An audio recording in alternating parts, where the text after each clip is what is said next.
Goeiedag geliefde disipel van Jesus en baie welkom by nog 'n episode van In Jesus Bybelstudie. Ons kop vandag 'n nuwe reeks af met die titel Christus in ons, die hoop op heerlikheid. En ek is super opgewonde om hierdie reeks met jou te deel. Dit is iets waarmee die Here verskriklik baie met my deel in my huidige seisoen, so ek wil sommer van die begin af sê, ek het nog nie die volle openbaring van hierdie waarheid nie. Maar ek stap elke dag in verwondering van dit waarmee die Here besig is, en wat hy alles vir my behaal het aan die kruis, en dan ook in afwagting vir dit wat hy my volgende wil wys en wil leer. Want daar's altyd meer. En dis die pragt van God se woord en van die evangelie. Jy kan nooit ooit die diepte daarvan uitput nie.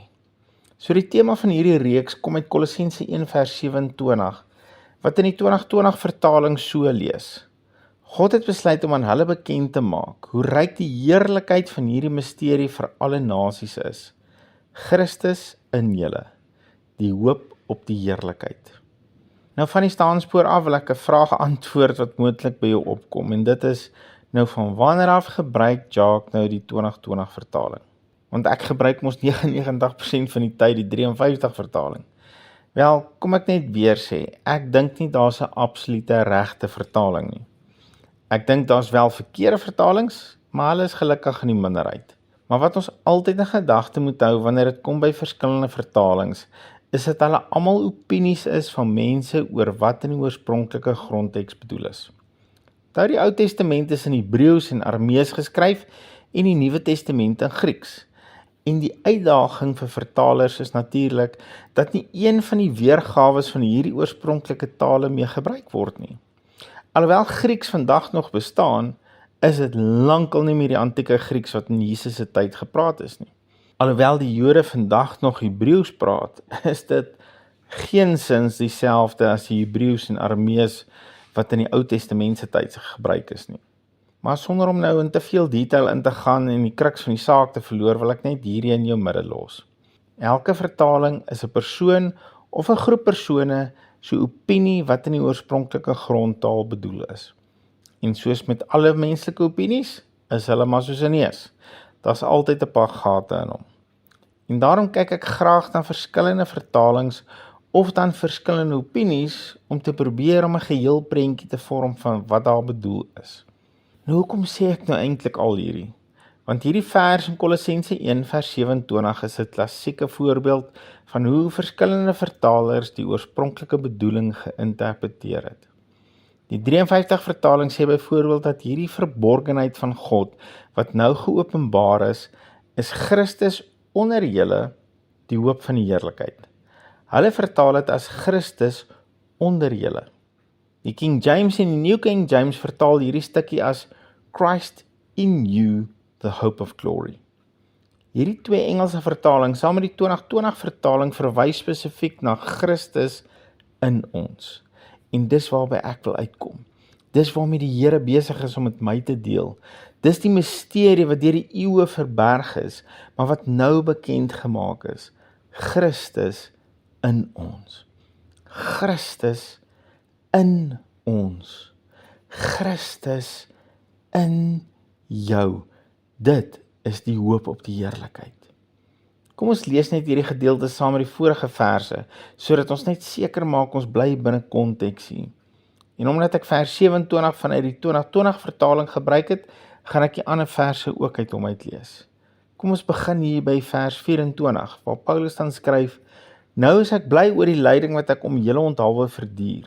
Ja, met my liggaam vul ek die oorblywende deel van die verdrukking van Christus aan, tot voordeel van sy liggaam, die kerk, waarvan ek 'n dienaar geword het, ooreenkomstig die bedieningstaak wat God aan my toevertrou het, om in julle belang die woord van God volledig bekend te maak.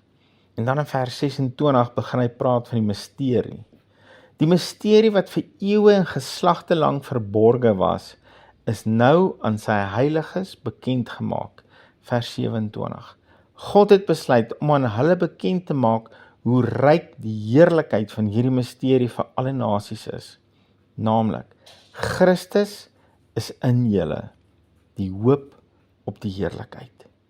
Die misterie wat deur die eeue geheim gehou is, maar wat nou in die evangelie geopenbaar is is Christus is nou in ons. En net so terloops, dit beteken hy is nie deur ver bo, ver waar ons nie kan wees of dink nie. Jou ceiling is nie tussen jou en Jesus nie. Jou gebed het nie nodig om verby die ceiling te gaan nie, want hy is nie ander kant die ceiling nie, hy is in jou. Jou gebed het vandag net nodig om jou binneste te bereik. Waar jy is hy. Wat jy beleef, beleef hy. Hy is nie onbekend met jou stryd en jou emosies nie, want hy is in jou. Geliefde, ek en jy het vandag iets waarvan helde soos Dawid en Moses en Elia net gedroom het. As jy vandag wedergebore is hierdie misterie van die eeue jou werklikheid. Christus is in jou. Jesus Christus is in jou. En hy kom en gaan nie. Hy is ten alle tye in jou. Hy is nie vandag in jou want jy was alright en môre is hy nie in jou nie want jy het gestruikel nie. Hy is Christus in jou. Nie soms nie die meerderheid van die tyd nie.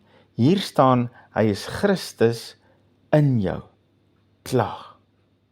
Ek gaan vandag net hier afsluit en my gebed is dat jy oor hierdie absolute mind-blowing waarheid sal mediteer en dat jy sal begin om te droom oor watse moontlikhede dit vir jou insluit.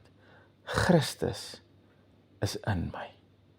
Here Jesus, ek bid dat jy deur die Gees hierdie waarheid in ons sal begin stir en in ons sal wakker maak en dit oor en oor en oor in ons laat afspeel.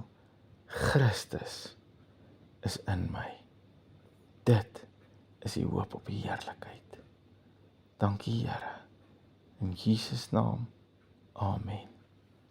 Geliefde van Jesus, hou jou oog op hierdie Christus in jou en jou neus in sy woord. Shalom.